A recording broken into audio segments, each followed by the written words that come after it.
شفت المغاربة شنو سووا؟ هذه الحوسة كاملة والمغاربة وسووا المغاربة، وشوف المغرب الحين ويقول لك ما في أمن ويقول لك ماني عارف إيش، والذكاء الاصطناعي والبرشوتات اللي جاية من برا والناس اللي دخلت في نصهم. إيه شفتوا هذه الحوسة كاملة؟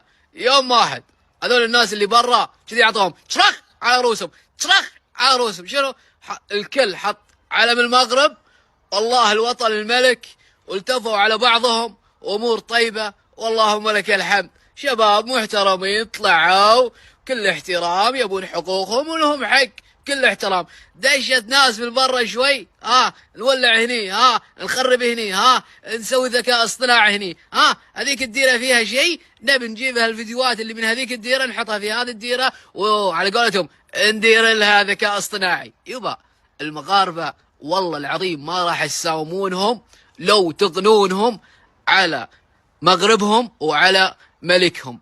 المغرب عندهم هذه الاشياء خط احمر، يعني تحاولون ذباب الكتروني ماني عارف ايش. الحين يجيك واحد يقول لك انشك وتتكلم، لا انا لي اني اتكلم. دشيت في المغرب، حبني شعبه، حبيت شعبه، فتحت شغل معاهم، اشتهرت عندهم، اموري طيبه واللهم لك الحمد. فيحق لي ما يحق لغيري. نعم اتكلم بكل احترام.